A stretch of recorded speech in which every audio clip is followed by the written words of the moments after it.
afternoon, good evening mga kaibigan, mga kalingap. Ito po si Mighty Emmy from Melbourne, Australia. Sobrang liwanag dito ngayon sa kwarto. Pasensya na po kayo, ako din mag-live. Wala po akong foundation, wala po akong bulbo, lipstick lang. Kaya pasensya na kayo.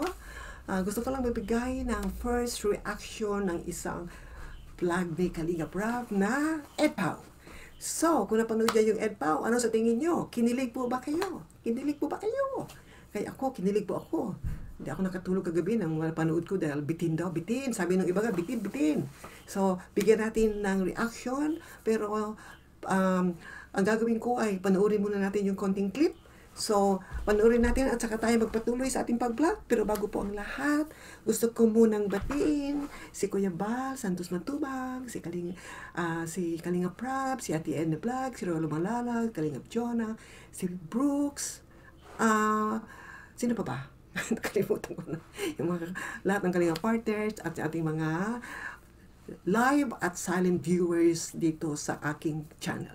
Maraming salamat po. Welcome po sa aking channel. Pasensya na po kayo kung ako'y medyo hindi pa sigurado kung ano akong sasabihin ko. Sa first time ko lang po akong magawa ng reaction video dahil hindi naman po lahat ng oras tayo ay pwede mag-live dahil laging busy dyan sa Philippines, marami mga nagla-live. So, sabi ko, siguro try ko mag-reaction, mag-video para kahit anong oras pwede nating ipalabas. So, ito po, pasya na po kayo kung medyo alanganin itong video ko. So, tingnan po natin kung itong clip na papakita ko po sa inyo. So, hiramin ko muna yung konting clip ni Kalingap Rab at bigyan po natin ng reaction. Pal, juwa mo! Pau! Juwa mo, Lutol! Dinadalaw ka na! Hala na ko po, si Kuya Bal ang sabi pa, Paul, labas na, dito jowa mo. Ano pa naman? Diyos ko nakakayanan, napahiya tuloy si ano. Kinilig si Edwin. Napansin niyo ba? Ang laki ng ngiti niya, laki-laki dito. Kaya, pahiya yung bata. Oh, naku, Diyos ko po, kapatid ko. Hinihiya mo yung tao, wag naman ganyan. Ano yan? Sino kayo? Okay lang.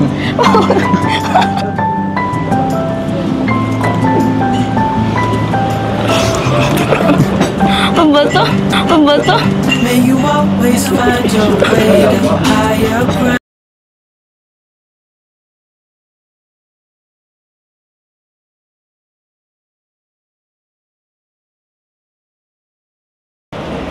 Pao, may gusto sana akong sabihin sa'yo. Kasi nahiya kasi ako. Bakit? Ano yun? Nakahiya eh. Ano? Ano yun? Kasi bakit ako?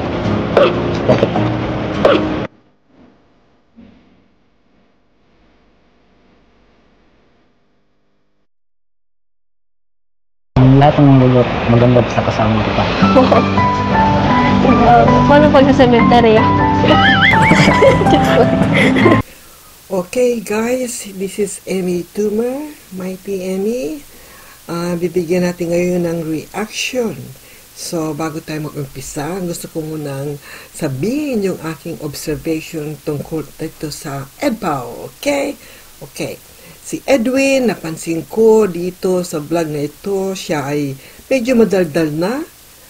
Daring na siya, meaning matapang na siya, hindi na siya takot magsalita at sabihin yung kanyang nasa loob.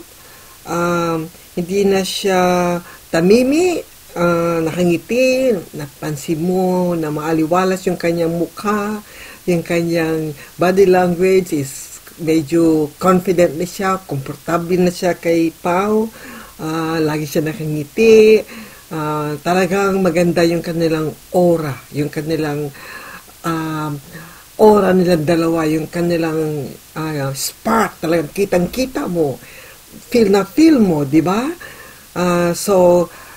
Yan si Edwin, yan napansin ko kay Edwin, confident na siya, alam na niya ang gusto niya, at nasasabi na niya kay Pau, masasabi mo, nag-develop na yung friendship sa kanilang dalawa. Okay, ngayon, ang bibigyan ko naman ng aking observation o kaya opinion o reaction ay si Pau. So, alam naman natin na si Pao ay outgoing, bubbly, down to earth, humble, at talaga siyang ay mabuting tao, mabuting babae. At napansin ko si Pao ay marunong magdala ng conversation kahit na nahiyain si Edwin, napapatawan niya si Edwin. Lagi silang may kislap sa mata. Napansin niyo ba yan? Di ba? Nakakakilig tingnan ang kanilang mga kislap ng mata, yung kanilang mga tawanan, ngitian. Kaya nakakatuwang pagmasdan. Si Pao ay talagang naturally funny. Nakakatuwa siya. Kahit na hindi niya i-try, talagang nakakatuwa siya. Dahil may taong ganun eh. May taong natural na comedian. So, yun ang observation kay Pao. Malaki ang kanilang chemistry, ang kanilang spark. Kaya sana sa susunod na vlog, mas lalong makikita natin ang kanilang samahan ay mas lalong nakakakilig. Kaya sa palagay ko naman, siguro by the time na pang-apat na part na, nagiging komportable na sila lalo. Di ba? Okay. Tapos na yung aking reaction dun sa video. Dadagdagan ko na lang ng konti at ako'y magpapaalam din kasi gabi na rin dito sa amin. Alas 10 na ng gabi. Kung hindi kayo kinilig, baka sa susunod, kikiligin lalo kayo. Siyempre, kung hindi kayo kinilig, ang patay lang naman ang hindi kinikilig, di ba?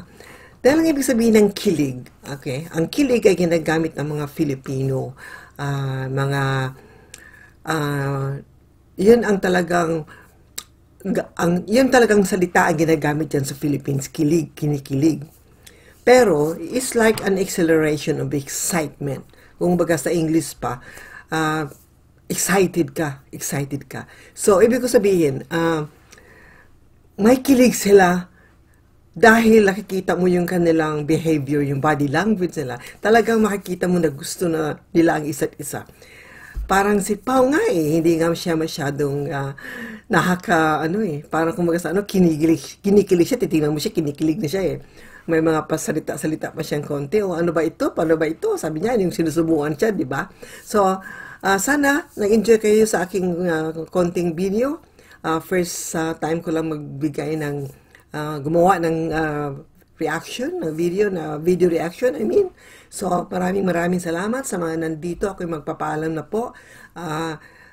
Shout out po sa lahat na nandito. Huwag po kayong makalimot mag-like at mag-subscribe kay Kuya Val Santos Matubag, Kalinga Prab, Ate Edna, at sa inyong lingkod, si Mighty Emmy. Maraming salamat po sa inyong lahat. Good night and God bless. Thank you.